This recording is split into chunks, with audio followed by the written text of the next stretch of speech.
Madame, Monsieur, bonsoir. C'est encore un plaisir pour nous de vous retrouver à l'heure de votre émission Le Point.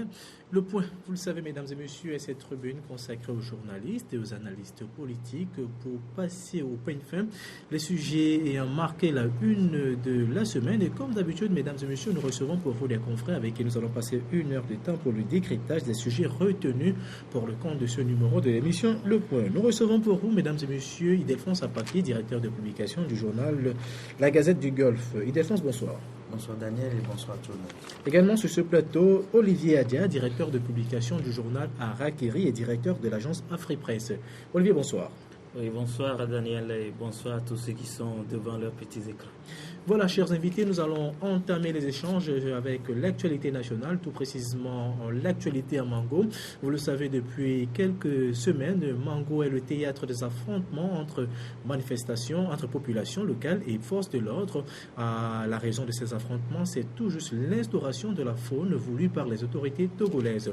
En milieu de semaine, les ressortissants de Mango à Lomé ont organisé une conférence de presse pour dénoncer une nouvelle fois les affrontements qui ont eu lieu dans leur localité. On va suivre le reportage tout juste après. On revient avec les confrères ici en plateau pour le décryptage. Ils sont des ressortissants de la préfecture de Loti à Lomé, réunis ici en conférence de presse au centre communautaire de Tokoin. Objectif de cette rencontre, exprimer leur opposition face au projet d'instauration de la faune suspendu il y a quelques semaines par les autorités togolaises. Le but de cette conférence de presse est très simple. Nous vous avons juste invité pour vous donner les raisons pour lesquelles la population de Loti ne veut pas le projet de faune et demande son annulation. Par le passé, nous avons été trop traumatisés par la faune. Il renforce notre crainte. On nous dit que la faune de maintenant sera différente de celle d'avant. Mais nous, on ne comprend pas. Parce que pour instaurer la faune d'avant, on a chassé des villages, on a brûlé des villages, on a tapé des gens, on a tué des gens. Mais pour instaurer la faune de maintenant, ils viennent à peine de commencer, ils ont déjà tué 6. Donc vous voyez qu'il n'y a pas de différence. Au cours de cette conférence, ils ont tenu d'abord à saluer la mémoire des disparus à la suite des manifestations de Mango. Les ressortissants de la préfecture de Loti considèrent la volonté du gouvernement de ramener la faune sur leur terre comme un désir manifeste de les faire disparaître. Ils ont par ailleurs évoqué les crimes qui ont été commis sur leurs parents au cours des années 70 dans la gestion de la réserve de la faune. Pour la circonstance, nous rappelons quelques-uns de ces crimes. Destruction par le feu de certaines habitations, destruction des cultures et des récoltes, interdiction formelle de consommer du poisson et de la viande, interdiction formelle de toucher aux animaux sauvages qui dévastaient les champs des paysans, arrestation arbitraire et emprisonnement des personnes accusées ou soupçonnées d'avoir pêché du poisson ou abattu un animal, voire un serpent qui les a mordus. Organisation de patrouilles nocturnes régulières par des agents des forêts et des militaires dans les villages environnants, la faune pour fouiller dans les sources à la recherche du poisson ou d'une viande sauvage. Suspension des personnes vivantes à l'hélicoptère en vol. Exil forcé des populations vers les pays voisins, le Ghana, la Côte d'Ivoire, le Nigeria, etc. Des tueries massives de personnes surprises dans la faune. Les ressortissants de cette préfecture demandent au gouvernement d'annuler ce projet d'installation de la faune et précisent aussi que les 3 personnes arrêtées dans le cadre des manifestations à Mango soient libérées. Ce n'est pas de gaieté de cœur que les populations de Loti vont dire qu'ils veulent la faune. Nous avons rencontré le ministre de l'administration territoriale, nous avons rencontré le ministre de la sécurité, nous avons même rencontré d'autres personnes dont je tais les noms.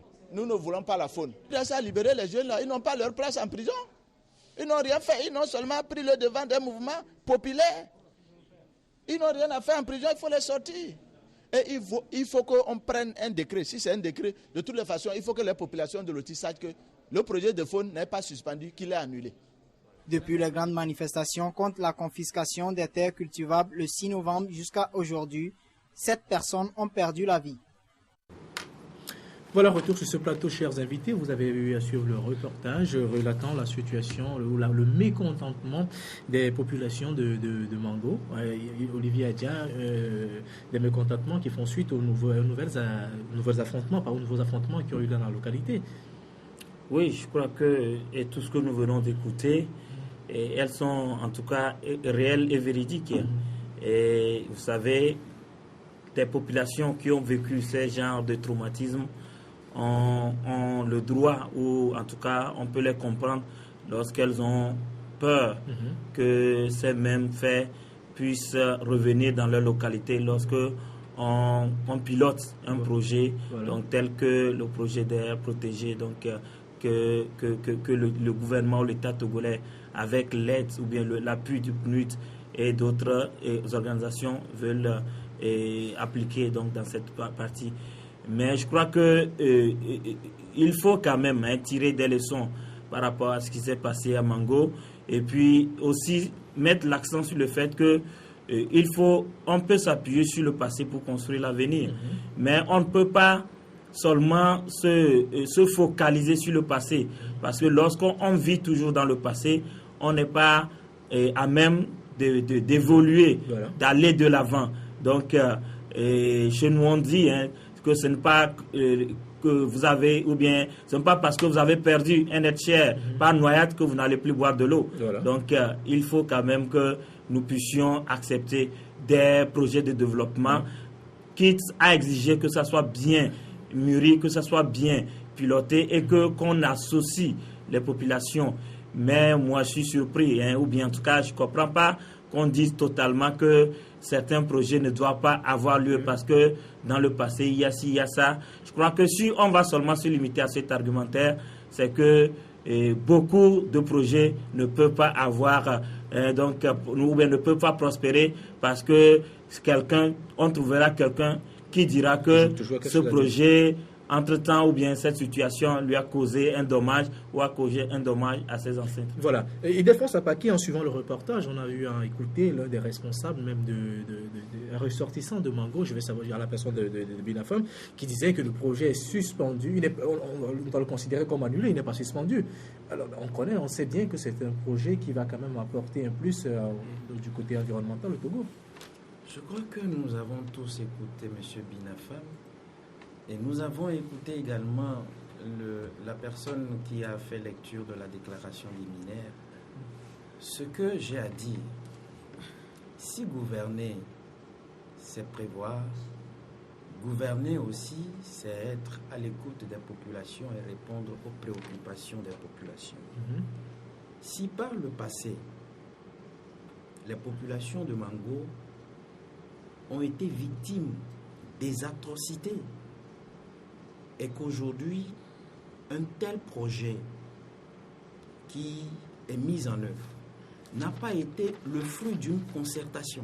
C'est-à-dire qu'on n'a pas pris soin de joindre la population à ce projet, tout en sachant que par le passé, cette même faune a connu des moments atroces. Celui qui a fait lecture tout à l'heure de la déclaration liminaire a essayé de faire lecture de l'histoire de la faune sous un certain Narcisse Yoma Djoua. Alors, quand les populations ont gardé tout cela en tête, mais les informations qui ont commencé par fuser, quand les manifestations ont été tournées au vinaigre, ça veut dire que le 23 mai passé, avant même que ces affrontements ne débutent, il y a un contingent de militaires qui a fait irruption à Mango et qui a essayé de brûler et de saccager certaines habitations.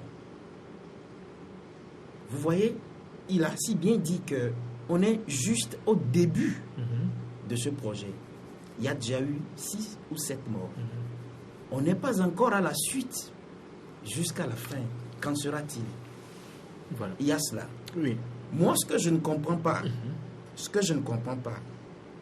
c'est que, excusez-moi de le dire comme ceci, depuis qu'on a commencé par nous bourrer les oreilles d'un certain mandat social, tout ce qui a lieu de social, c'est le contraire. Oui. Parce qu'on ne peut pas comprendre que sous prétexte de la réhabilitation d'une faune, que des adolescents, parce que quand vous faites un tout petit peu la lecture de ces jeunes qui sont tombés sous les balles assassines, de ceux qui sont même censés les protéger, je crois que au moins 6, dont j'ai ici l'âge, Famoussa Adam, 15 ans, Kampim Bassam, 16 ans, Nadio Alimion, 19 ans. C'est des gens qui incarnent l'espérance de demain. Effectivement, on en reviendra peut-être sur cet aspect, mais moi, je voudrais qu'on se focalise d'abord dans un premier temps sur le bien fondé même d'abord du projet. Est-ce que ce n'est pas quelque chose de bon déjà pour l'avenir du pays? Mais en fait, c'est une bonne chose. Mais encore que, il faut discuter cela avec les populations, puisque hier, les populations ont connu des choses qui leur sont revenues encore à la mémoire quand elles ont appris qu'il y aura une réhabilitation de la faune. Est-ce que vous imaginez, même dans la loi fondamentale togolaise, en son article 21, on dit que la personne humaine est sacrée et inviolable. Mais au nom d'une réhabilitation, vous avez vu ce qui s'est passé. Voilà. Olivier Adia, est-ce que vous partagez un peu le point de vue? Parce que ce projet n'a pas été fait de manière consciencieuse. C'est ce que beaucoup de personnes dénoncent aussi. Oui, je crois que ce sont des limites que tout le monde a pu noter donc, dans l'exécution donc, de ce projet. Et c'est que le projet n'a pas, ou bien, et là, vous m'excusez, mais c'est là qu'il faut attirer l'attention du gouvernement et des institutions donc, onusiennes, ou du moins ceux-là, des bailleurs de fonds, des partenaires donc, en développement du Togo, à mettre l'accent aussi sur le côté communication, sensibilisation des projets. Vous savez, quand moi je prends la plupart des projets, nous sommes tous des communicateurs, mais quand vous prenez des projets, nombreux sont ces projets-là qui n'ont pas de lignes consacrées à la communication, à la sensibilisation. Donc, c'est un secteur, ou du moins c'est un volet que les gens dont les gens ne prennent pas, en tout cas du sérieux, bien n'accordent pas du sérieux donc à ce volet-là. Et je crois que c'est ça même le problème, parce que mon confrère l'a dit, le projet en soi est un bon projet, et ce n'est pas seulement à Mango que ce projet-là est en train d'être réalisé. C'est un projet sous-régional. Et quand on parle de faune et d'air protégé, on parle en même temps de tourisme. Et le tourisme, dans d'autres pays, c'est le premier le premier secteur donc d'emploi, et surtout qui apporte plus de revenus. Donc je crois que ça peut aider les jeunes de la localité à avoir aussi en tout cas un emploi et des revenus, même si en tout cas le développement de cette localité ne va pas se limiter à des projets d'air protégé, non, mais quand même c'est entre autres projets qu'on peut aussi élaborer là-bas. Donc, ça n'a pas été bien fait, et ce sont les conséquences qu'on a eu à découvrir. Et je crois que là où, peut-être, moi je ne suis pas d'accord, c'est le fait de recommander qu'on abandonne totalement ce projet, surtout que ce n'est pas le gouvernement à 100% qui le pilote. Donc, essayons d'appeler les populations, le gouvernement et tous les acteurs impliqués à la sensibilisation, ou à faire un travail de sensibilisation, et surtout à mettre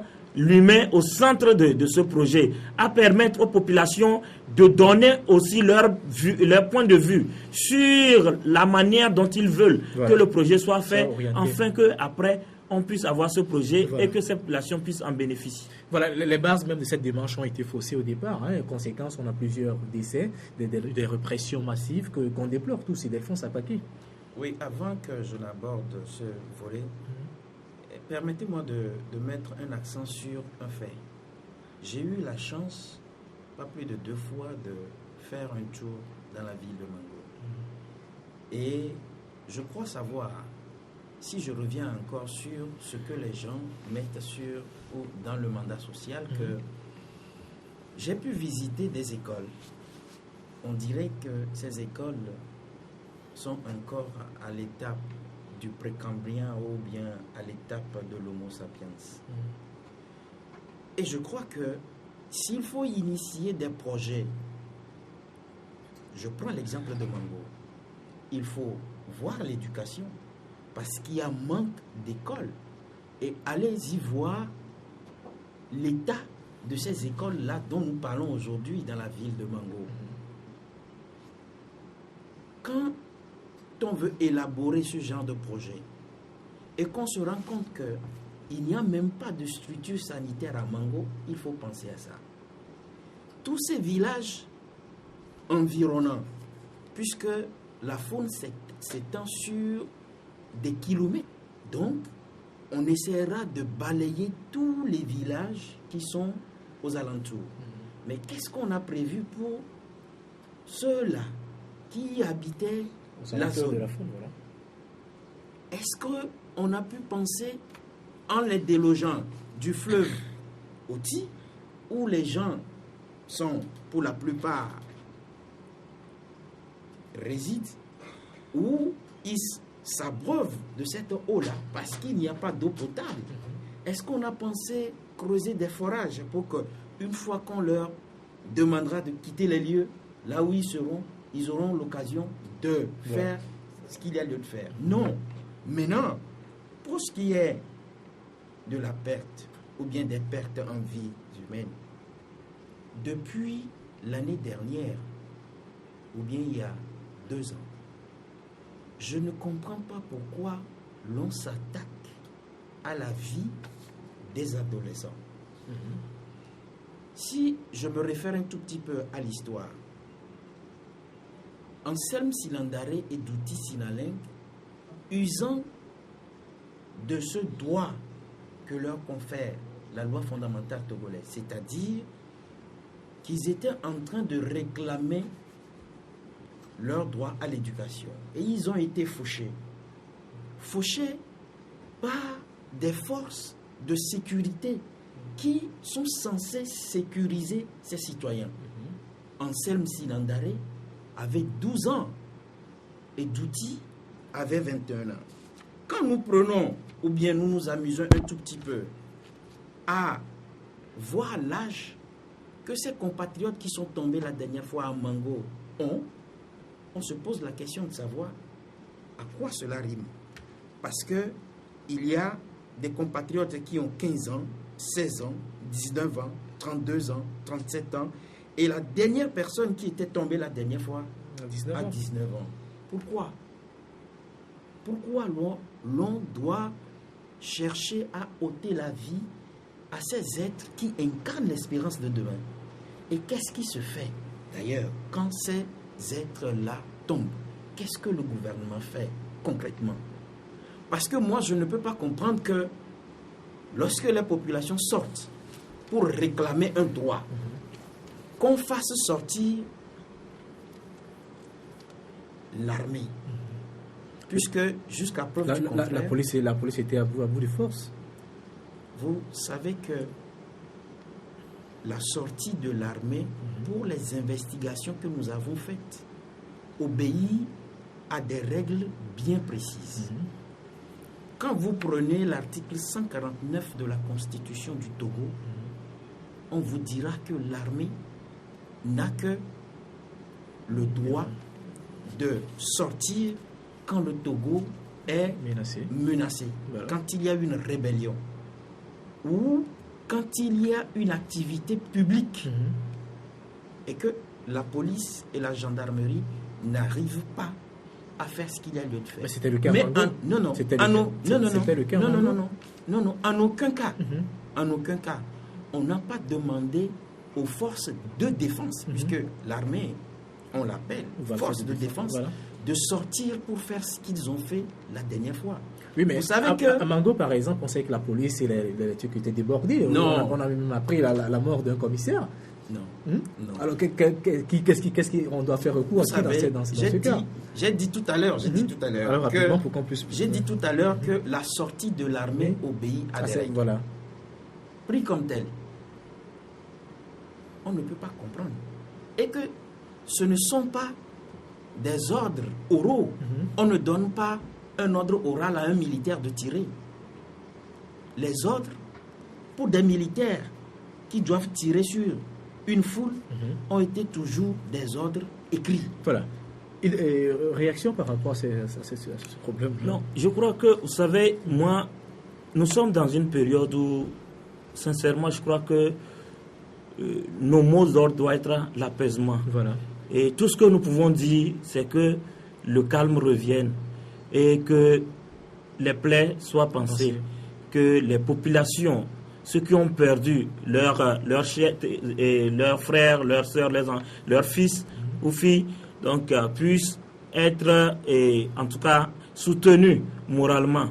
Et c'est en ce domaine que moi je fais appel surtout aux personnalités politiques, aux journalistes et autres, de faire attention, parce que tout ce que nous disons en réalité, ça réveille encore des ressentiments, ça réveille encore des blessures. Donc, auprès le gouvernement pouvait éviter cela. Oui, bien sûr. C'est-à-dire que le journaliste, peut-être les hommes politiques ne peuvent que exprimer ce qu'ils ressentent.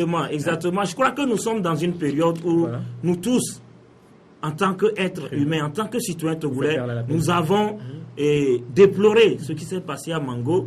Nous avons tiré la sonnette d'alarme. Nous avons demandé à ce que des mesures soient prises pour que cette situation ne perdure pas.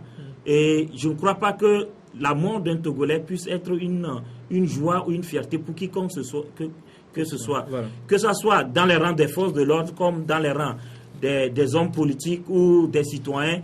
Et je ne crois pas que c'est une fierté. Il y a des occasions, des circonstances parfois où on est obligé peut-être de faire comment il appelle à la force publique ou soit à la violence pour pouvoir ramener le calme. Et il faut il faut se référer aux États-Unis où chaque jour ces genres de bavures interviennent, ou en France où de temps à autre ces genres de choses arrivent. Mais ce qu'il y a lieu de dire, c'est d'abord de punir ceux qui sont responsables de ces genres de choses et aussi d'inviter les uns et les autres au calme. Surtout moi, je veux qu'on tire des leçons de ce qui s'est passé à Mango pour que ça ne se répète plus. Okay? Voilà. Et les leçons, elles sont nombreuses à tirer. La première leçon, selon moi, c'est que il faut doter les forces de l'ordre, former les forces de première catégorie, comme on les appelle, de moyens, de matériel pour pouvoir faire face à ces genres de situations. Voilà. Parce que j'ai cru comprendre que la police et la gendarmerie étaient débordées entre-temps. Et il a fallu faire appel à des forces de troisième catégorie. C'est prévu par les tests. Lorsque les forces de l'ordre... Comment expliquer qu'ils soient débordés dans une si petite ville que Mango? Oui, ça veut dire que, l'effectif n'est pas conséquent. Voilà. Et puis de deux, le matériel, certainement, à leur disposition, ne leur permettait pas de contenir. Je ne crois pas que ça soit une grande manifestation aussi. Voilà. Donc, de pouvoir contenir ces gens-là.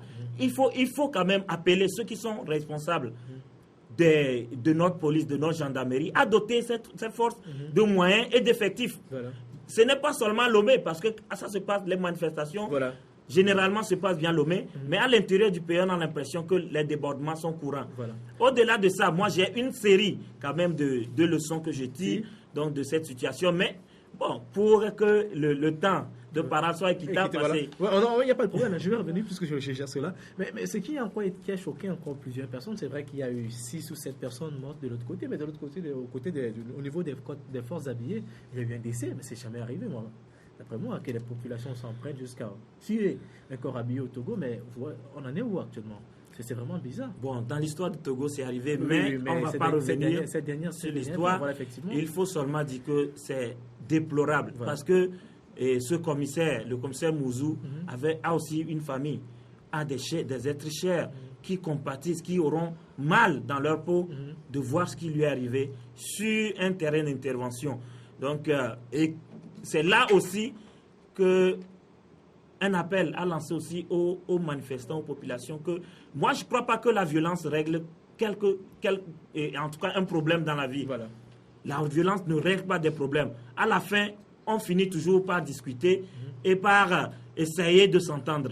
Parce que lorsqu'on est dans le cadre de la violence, c'est le plus fort qui l'emporte. Et là, on serait dans un phénomène de jungle où chacun s'en prend à l'autre parce qu'il est plus fort que l'autre. Voilà. Donc, il y a eu un décès dans les rangs des forces de l'ordre. Je crois que c'est la conséquence de la volonté de vengeance de ces populations-là. Parce qu'il y a eu 5 de leurs qui étaient tombés en temps. Et ils ont l'impression... On accusait le commissaire d'être à l'origine de la mort de ces derniers. Bon, je ne crois pas, parce que c'est un commissaire qui est arrivé, qui s'est installé récemment. Voilà. Donc, celui-là qui était là Voilà. était parti. Ce n'est pas lui qui a subi les coups de la conséquence ou bien de la colère de ces populations. Voilà. Donc, c'était une volonté de se venger. Oui. Et c'est là aussi qu'il faut faire appel. On va en venir peut-être voilà. à la responsabilité de la justice. Lorsque la justice n'arrive pas à intervenir de façon prompte pour appliquer la loi, pour discipliner, pour juger des gens, les populations ont tendance à se rendre justice soi-même. Voilà. Et Delphonse Abaki? Oui, j'ai écouté avec beaucoup de plaisir mon ami Olivier. J'ai pu noter certaines choses. Chaque année, je crois qu'il y a toujours de recrutement. Nous ne pouvons pas parler de l'effectif de nos forces de sécurité. Parce que je crois savoir que chaque année, on recrute. Il y a cela. J'ai pu noter que le Togo souffre d'un mal. Et ce mal, nous l'appelons impunité. Toutes les fois que ces genres de choses se passent et qu'on n'arrive pas à trouver leurs auteurs et commanditaires et à les soumettre à la rigueur de la loi, nous sommes condamnés à revivre les mêmes choses. Moi, je ne suis pas dans la logique de provoquer un quelconque soulèvement, ni de verser de l'essence dans le feu. Mais je crois savoir, et je l'ai dit tout à l'heure, que la mission régalienne des forces armées togolaises n'est pas celle qui a été à l'origine de ce que nous déplorons aujourd'hui dans les rangs et des populations et des forces de sécurité. Pourquoi c'est arrivé? Il faut situer les responsabilités. Vous savez, les militaires ne pouvaient jamais faire usage de balles réelles s'ils ne reçoivent pas l'ordre de leurs supérieurs. Mais il y a des militaires zélés. Mais il y a aussi le scénario.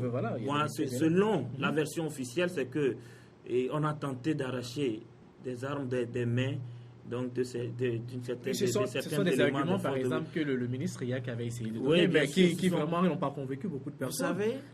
Vous savez, puisque c'est moi qui ai la parole. Voilà, on revient comme c'est très bien que vous revenez sur les propos de défense de Monsieur le ministre de la Sécurité, qui, à mon sens, sont des propos ridicules, qui ridiculisent même le ministre de la Sécurité. Parce que à Gléy, où les apprenants étaient en train de manifester, les militaires ont fait usage des armes à balles réelles, où on a tué des gens. Est-ce que ces élèves-là aussi voulaient arracher l'arme de la main des militaires? Non, mais c'est la grande question. Le ministre qui se permet de dire que les tirs ont été des tirs de sommation, mais qui ont touché des gens au front et à l'abdomen. Et le ministre est en train de défier les lois de la physique.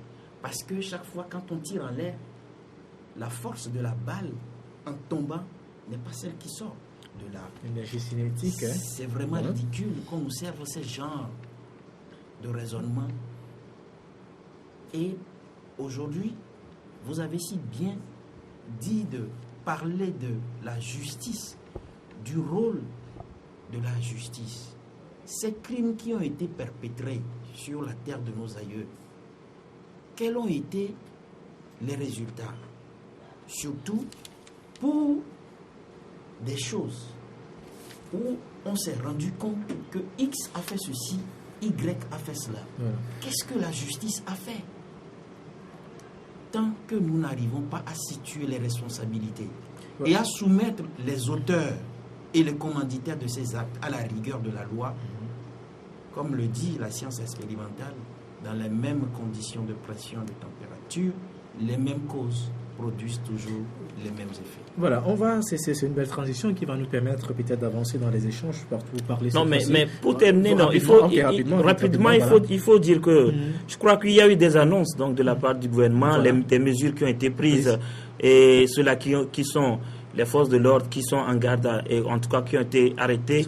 Et je crois que aussi le juge d'instruction, le procureur de Mango est aussi sorti récemment pour dire ce qu'il en est du dossier. Voilà. Donc au moins sur le plan de la procédure, selon la version que nous avons eue des autorités, il y a quand même quelque chose qui est enclenché.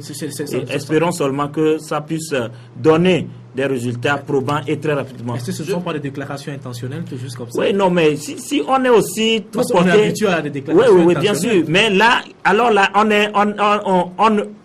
on ne peut pas aussi se rendre justice soi-même. Voilà. Et on a des mandats. Est-ce que ce n'est pas peut-être le fait que la justice ne répond pas aux aspirations même du peuple, que la justice, le peuple décide de se rendre justice lui-même? Oui, bon, là, je crois qu'on va en venir, mais jusqu'à aujourd'hui, c'est cette justice que nous avons encore. Voilà. Et il faut composer avec. Voilà. Et il faut seulement inciter les juges et ceux-là qui sont à la charge donc de mener à bien leur rôle pour pouvoir donner confiance à la population. Voilà. Parce que nous avons fait un constat, c'est que la justice ne fonctionne pas bien. Voilà. Mais ça ne veut pas dire qu'elle ne peut pas se reprendre. Elle ne peut pas donc faire amende honorable pour pouvoir rebondir. Voilà. Rapidement, on va aller rapidement, Défense.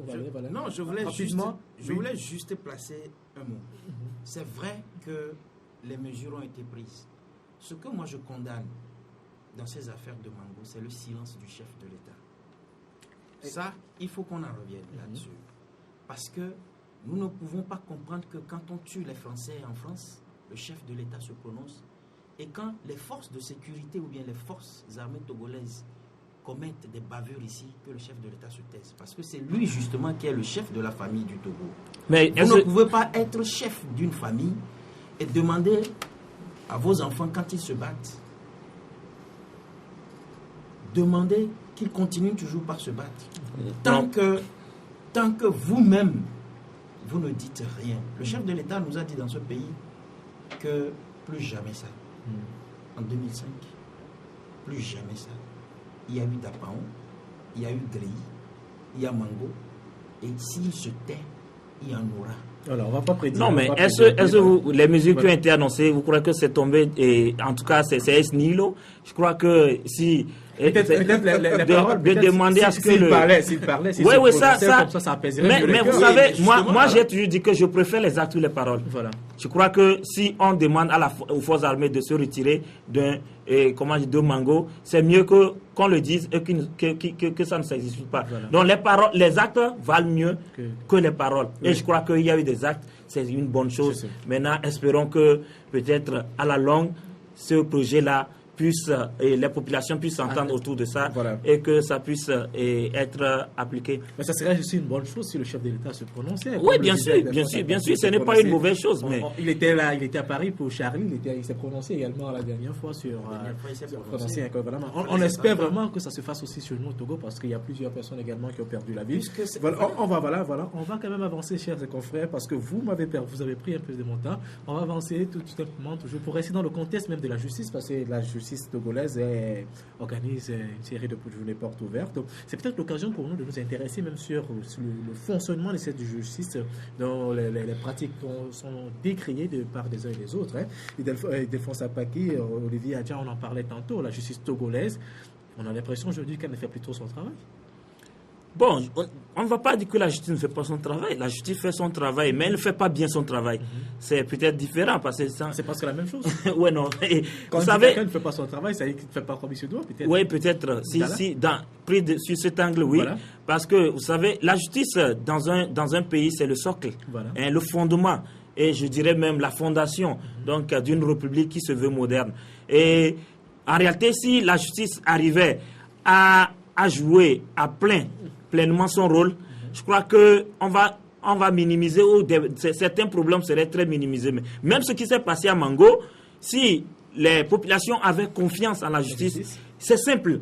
Ils saisissent la justice pour demander à ce que le projet soit arrêté, c'est-à-dire en référé, pour que la justice décide donc que ce projet-là s'arrête en attendant qu'on trouve des solutions. Et ça va être fait. Donc, à l'heure, ou bien en tout cas au moment où et c'était nécessaire. Donc voilà les manquements ou les petits problèmes que non-justice a.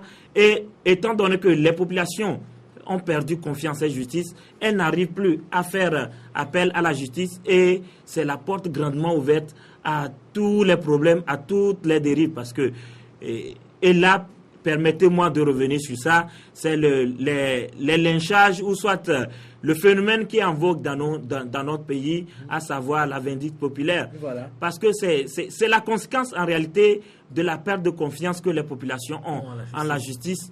Et ça ouvre la porte d'abord à l'absence d'humanisme en nous, en tant que citoyens. Parce que la vie est sacrée. Et tous les textes saints donc, le disent, la vie, elle est sacrée. Et on ne peut pas ôter la vie à un être humain pour des raisons, une quelconque raison. Donc, mais aujourd'hui, les gens prennent leur petit café à côté donc d'une scène de lynchage. Les gens dorment à côté d'un corps calciné. C'est-à-dire, on a tué l'humain au sein, en tout cas dans notre cœur, si bien que ça peut aussi conduire à des conséquences ou bien à des phénomènes encore plus graves. Parce que demain, s'il y a des attaques de masse, les gens vont regarder et sourire. S'il y a un génocide, les gens ne seront pas émus, sensibles. Voilà. Et là, ce sont des dangers pour notre société. Donc, vous voyez que lorsque la justice ne fonctionne pas bien, les conséquences que ça peut produire sont vraiment, en tout cas, très graves pour nous. Voilà. Ildefonse Akpaki ? Oui, mais moi, sans langue de bois, je dirais que la justice togolaise est à double vitesse. La justice togolaise est transformée même en un instrument de règlement de compte, surtout pour des affaires qui ont des allures politiques. Il y a tant d'exemples que je peux donner. Mais ce qui me fait moins mal, c'est que vous êtes en face des juges et des magistrats où, quand ils ont des dossiers qui sont purement politiques, juste au niveau de la procédure, lorsque les avocats relèvent les manquements et les dysfonctionnements, on n'y tient pas compte. On fonce tout droit dans le mur. Et notre justice est devenue ce qu'elle est actuellement. On a beau crier à la modernisation, on a juste construit, mais la mentalité n'a pas changé. On a vu, lors de certains procès, des juges qui se sont levés pour aller prendre des coups de fil avant de venir rendre des verdicts. Ça se passe au Togo. L'affaire des incendies des marchés du Togo en dit long. Un exemple. Ce qui me fait aussi mal, c'est que en avril 2005, il y a eu des atrocités au Togo. Mais nous ne pouvons pas comprendre que les victimes de ces atrocités, quand elles ont sollicité le soutien de la justice, les dossiers de ces victimes n'ont pas été pris en compte. Les dossiers n'ont pas été instruits. Comment voulez-vous qu'on rende justice à des gens qui ont été la cible de violences et d'atrocités? Pourquoi? Dans ces mêmes dossiers, vous vous rendez compte? C'est quand les Togolais, comme tu l'as dit tout à l'heure, les Togolais n'ont plus confiance en la justice togolaise et on saisit maintenant la justice régionale.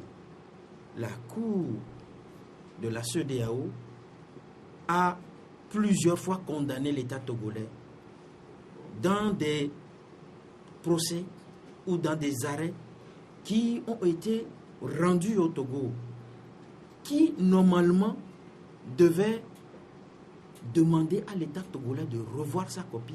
Mais les magistrats et les juges togolais, non. Un rapport sur les droits de l'homme publié par les Nations Unies en 2013 a situé tellement les Togolais sur la corruption qui gangrène également cette justice-là. Et enfin, lorsque vous êtes en face d'un dossier où c'est une information judiciaire qu'on ouvre contre X, surtout quand on le taxe d'opposant, le principe universel du droit qui demande que les enquêtes se fassent à charge et à décharge, ce principe n'a jamais été respecté par la justice togolaise. C'est seulement à charge.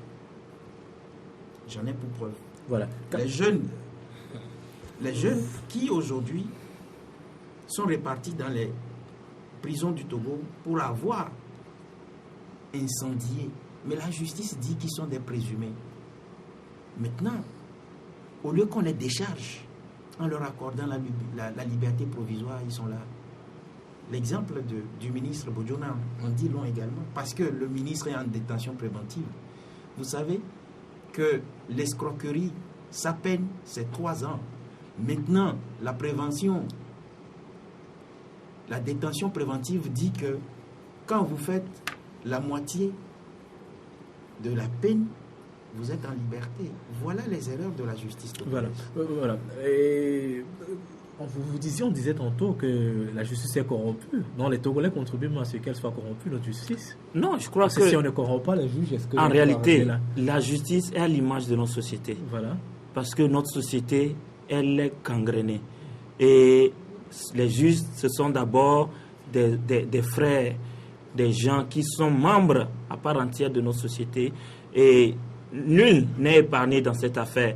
Parce qu'on a l'impression que ce sont des juges seulement qui devraient participer à la modernisation de cette justice. Non, mais je dis non.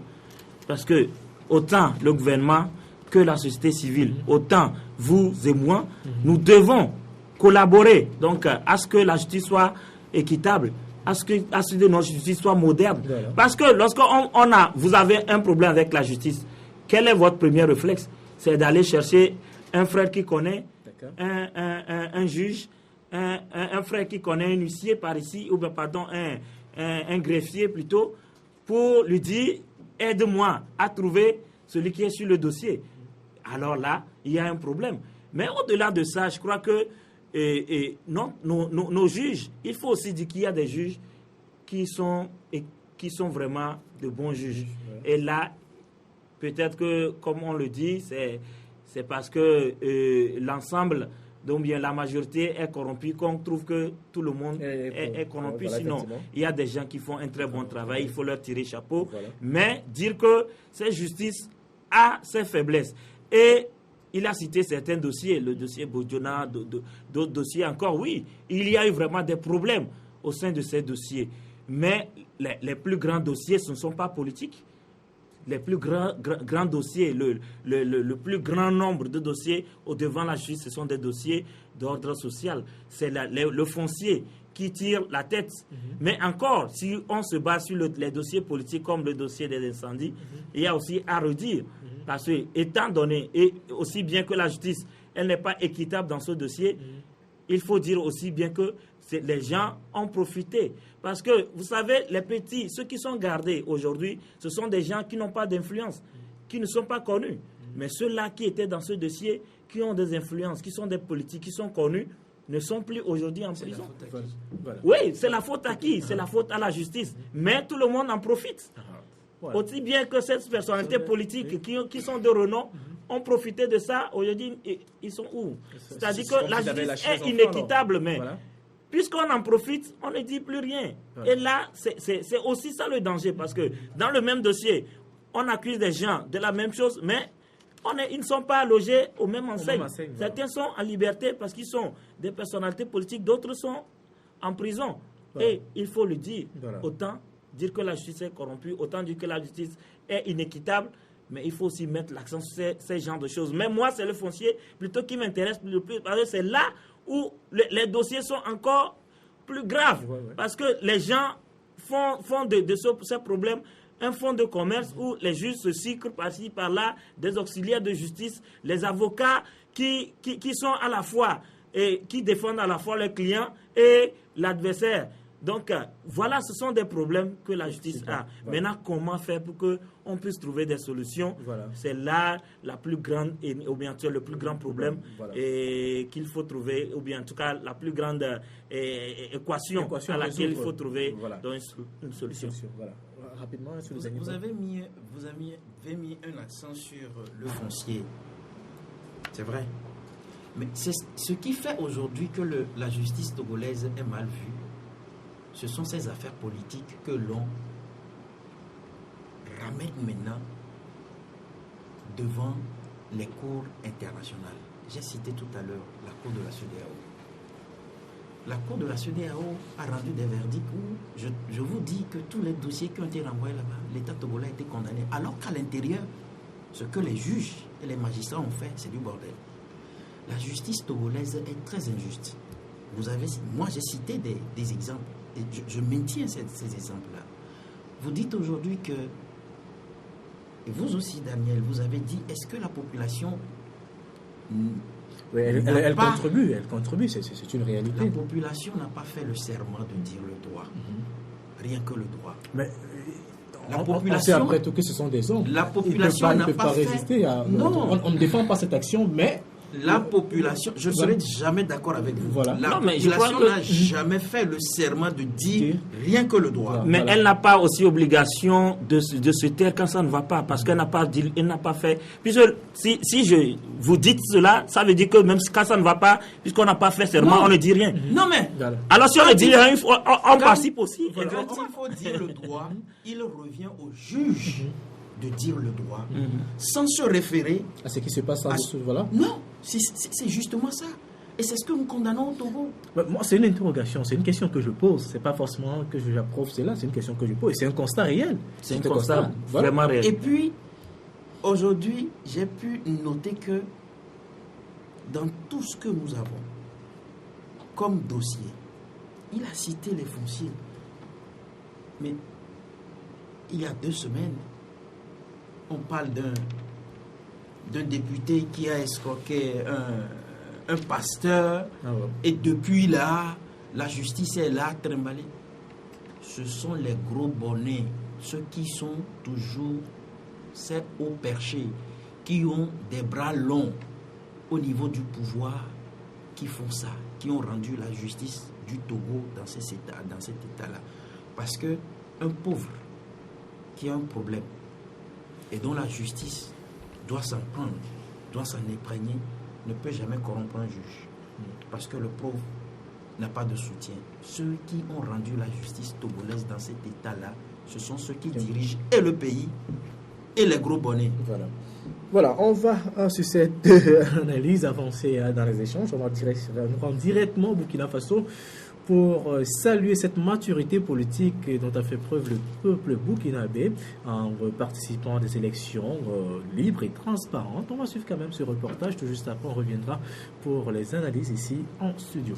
Christian Kaboré élu président du Burkina Faso, selon l'annonce de la CENI, la Commission électorale nationale indépendante, ce mardi 1er décembre 2015. Élu avec 53,49% des voix, Roch Marc Christian Kaboré a tenu à s'adresser à la nation dès l'annonce des résultats. Mes premiers sentiments sont des sentiments de reconnaissance pour l'honneur qui m'est fait pour exercer cette fonction exaltante dont je mesure par ailleurs le poids de la charge. Ils étaient 14 à la conquête de la magistrature suprême burkinabé. Pour les candidats vaincus, c'est un sentiment de fair play qui domine, comme en témoigne son principal rival durant la campagne présidentielle. Je n'ai aucune raison de douter de la sincérité des résultats ainsi publiés. J'en prends acte et j'ai tenu à adresser de vive voix à M. Roch Marc Christian Kaboré toutes mes félicitations. De grands défis attendent le nouveau président du pays des hommes intègres. Le nouveau chef d'État burkinabé a 5 ans devant lui pour accomplir les grandes lignes de son programme. J'ai un programme politique, un programme de développement économique et social du pays. Je suis dans un parti social-démocrate qui se propose donc de travailler non seulement au développement du pays, à améliorer la bonne gouvernance, à faire en sorte que la justice joue pleinement son rôle pour tous les citoyens, à donner une égalité de chance à tous les Burkinabés et surtout à travailler pour la réconciliation des Burkinabés avec leur histoire. Il reste à savoir si le président élu obtiendra la majorité au Parlement pour gouverner. Les résultats officiels de l'élection présidentielle seront proclamés dans les prochains jours. Voilà, retour sur ce plateau, mesdames et messieurs. Je vous rappelle que nous recevons pour le compte de ce numéro de l'émission Le Point, Ildefonse Akpakli, directeur de publication du journal La Gazette du Golfe, et Olivier Adia, directeur de publication du journal Harakiri et directeur de l'agence Afrique Presse. Je disais tantôt, chers confrères, le Burkina a fait preuve de maturité politique. Après ce règne sans partage de Blaise Compaoré, on a réussi une transition et on est allé aux élections. Et voilà le résultat, un président élu au suffrage universel avec plus de 50% des voix. Ildefonse, comme je le disais, c'est vraiment quelque chose de magnifique. Je crois, comme vous l'avez dit, que le Burkina a fait preuve de maturité. Je me situe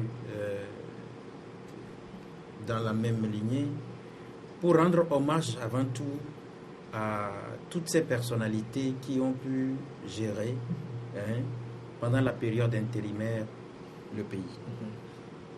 La maturité du Burkina Faso a été une preuve de l'intégrité que confère à ce peuple. Je vais rendre surtout hommage aux membres de la CENI. Voilà. Parce que jusqu'aujourd'hui, une élection couplée qui a été faite n'a pas connu de contestation, comme c'est le cas dans mon pays, le Togo. Le Burkina avait connu des contestations à l'époque de Blaise. Peut-être c'est cette nouvelle CENI qui a fait un travail remarquable. Monsieur Blaise Compaoré est un dictateur. Voilà. Et puis comme tel, il a embrigadé toutes les institutions, comme c'est le cas dans mon pays, le Togo.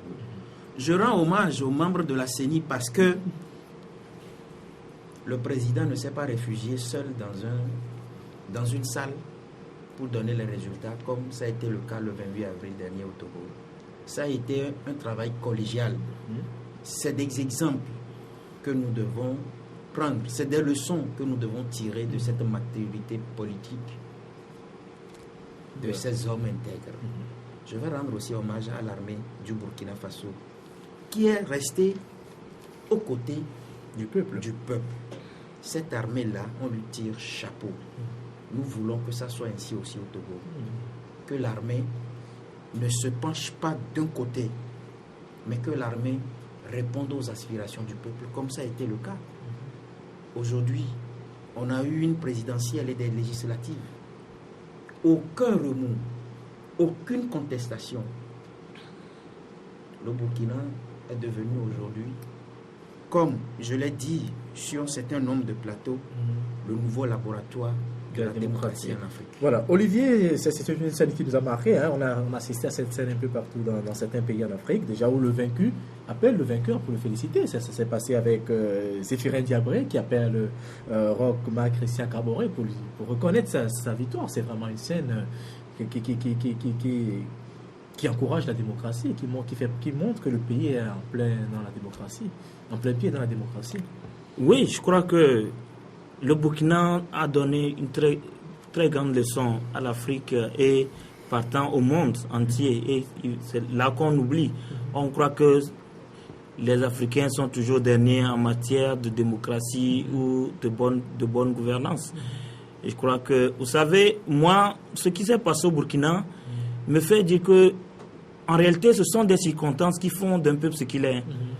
C'est-à-dire, ce sont des circonstances qui anoblissent un peuple ou qui la crétinisent ou l'abrutissent. Donc, ici, au Burkina, les circonstances ont permis à ce peuple d'être grand. Mais le Burkina n'était pas un exemple de démocratie en Afrique il y a quelques années. Des pays comme le Mali étaient des exemples. Les pays comme le Sénégal étaient des exemples. Le Ghana. Mais le Sénégal, par exemple, a eu des difficultés entre-temps. Le Mali aussi. Donc, ça veut dire que à chaque période, la démocratisation, c'est un processus perpétuel. Et aucun peuple n'est dernier en ce domaine. Les circonstances peuvent changer l'histoire d'un peuple. Et c'est ce qui s'est passé au Burkina. Moi, ce sont les leçons qui m'intéressent. Et mon confrère a eu à revenir sur certaines de ces leçons. Et je ne vais pas revenir sur ces leçons. Mais la plus grande leçon ici, c'est le fait de voir que la révolution n'est pas toujours, ou bien n'amène pas toujours au pouvoir des étrangers ou des gens qui sont étrangers au pouvoir. Ouais. La révolution s'est passée, mais c'est un homme qui était déjà habitué au palais présidentiel qui est revenu. C'est un cacique du CDP qui est élu aujourd'hui président au Burkina. Ça prouve que les populations, en réalité, savent ce qu'ils veulent. Ce n'est pas forcément Blaise Compaoré qui était le problème, où ils sont partis. Mais peut-être c'est entre-temps un choix que Blaise Compaoré a fait qui n'a pas acquis l'assentiment de cette population. C'est aussi peut-être attirer l'attention, aussi bien au Togo, de l'opposition, qui croit que ceux qui viennent du camp adverse doivent être, ou bien sont des sorciers, sont des ennemis, il faut les battre, ils ne sont pas légitimes à aspirer au pouvoir. C'est aussi une leçon à ceux qui sont au pouvoir. Est-ce que l'opposition se comporte comme ça? Peut-être que c'est dur ce qui s'est passé. L'opposition togolaise a eu accueilli certaines personnes qui les ont trahis après. Oui, là, il faut revenir sur les leçons de ces genres de choses parce que peut-être aussi il y a l'accueil qui a été réservé à ces gens. Ça aussi, ça a expliqué leur attitude. Donc, bon, on ne va pas revenir sur ça. Mais quand même, ce sont des leçons. Parce que aux hommes du pouvoir aussi aujourd'hui, il faut dire que il faut savoir quitter le pouvoir avant que le pouvoir ne vous quitte. Effectivement. Voilà, ce sont aussi des leçons qu'il faut inculquer parce qu'on ne va pas s'accrocher à des choses. Quand ça ne va pas, il faut être capable de dire non, ça ne va pas. Voilà. Comme on a eu à le dire entre-temps à Guillaume Kodjo et puis son compère, comment on dit là, le garde de l'Alliance d'Akou Péré. Voilà. Donc, c'est ça. Mais ça n'a rien donné parce qu'ils avaient en face une opposition qui n'était pas ouverte. Non, je ne crois pas. Ils se sont mal pris. Je ne crois pas parce que c'est l'opposition, dans ce cas, qui n'est pas ouverte. Il y a des gens qui se disent qu'ils sont des dépositaires de cette opposition. Est-ce qu'ils sont forcés de composer avec l'opposition qui est déjà... Mais lorsque vous n'êtes pas d'accord avec le pouvoir, c'est que vous êtes opposant. Non, mais c'est dit composer, c'est pas forcément partager les mêmes idées. Oui, mais c'est une famille. Composer comment? C'est-à-dire c'est une famille. De toutes les façons... Je peux être opposant sans toutefois m'approcher de l'autre opposition. Oui, mais la stratégie serait viciée. Il faut suivre l'exemple des Burkinabés. Il y avait une union, une dynamique qui a permis à cette opposition de parler d'une même voix. Voilà. Vous savez, ça m'intéresse ce débat-là sur la manière dont l'opposition accueille des gens. Moi, j'ai eu la chance, pas une fois, pas deux fois, de faire un tour au Burkina Faso. J'ai pu rencontrer beaucoup de têtes, beaucoup de sommités. Vous savez, quand Roch-Marc Christian Kaboré et deux de ses collègues, Simon Compaoré et Salif, se sont rendus compte que Blaise Compaoré, avec cette envie vorace-là, de triturer la Constitution pour se faire élire encore, qu'est-ce qu'ils ont fait? Ils ont quitté la barque. Et ils sont rentrés dans l'opposition. C'est là où il faut faire la différence entre ce qui s'est passé au Burkina Faso et ce qui se passe dans l'opposition togolaise. Moi, je connais ce monsieur qui est aujourd'hui président du Burkina Faso. Quand ils sont rentrés dans l'opposition, ils n'ont jamais parlé. Mais ils ont mis tout leur savoir au service de ceux qui étaient là avant qu'ils n'intègrent l'opposition du Burkina Faso. Jamais vous n'allez les entendre, comme c'est le cas aujourd'hui, où des gens ont servi sous une dictature et ils se glosent aujourd'hui. Des gens ont été même des auteurs de la modification du Togo en 2002. Aujourd'hui, ils sont les premiers à dire ce qui s'est passé en 2002 a rendu illisible la constitution togolaise. C'est eux les auteurs. Mais Kaboré, Salif Diallo et Simon Compaoré ne l'ont pas fait comme ça. Ils n'ont pas fait j'ai été ci, j'ai été ça et je dois prendre le devant. Non. C'est des gens qui étaient dans le rouage du pouvoir, qui ont connu très bien le pouvoir du Burkina Faso et qui ont mis tout leur savoir au service de l'opposition togolaise. Aujourd'hui, vous avez vu aujourd'hui, vous avez vu les résultats. Voilà. Il n'y a pas eu de contestation. Je crois que c'est un débat de philosophie, voilà. En fait, parce que, vous savez, Et je connais un certain Dakou Péré qui n'a jamais dit je suis ci, je suis ça. Non, mais Dakou Péré s'est éclipsé. Non, mais entre-temps, parce que je ne dis pas aujourd'hui. Attends, par exemple, à Bohomé. Mettons les choses dans leurs circonstances. Voilà. En 2002, quand ça s'est passé, c'est-à-dire le Togo pouvait être le premier État à donner l'exemple que le Burkina donne aujourd'hui, c'est ce que je dis. Voilà. Mais comment est-ce que les Dakou Péré ont été accueillis? Je ne vois pas en Dakou Péré quelqu'un qui parle trop qui dit que lui, il est ci, il est ça. Et encore, Agbouémé Kodjo n'était pas au pays en ce moment. Et quand Agbouémé est arrivé, il n'a pas tout de suite levé la voix pour dire je suis ci, je suis ça.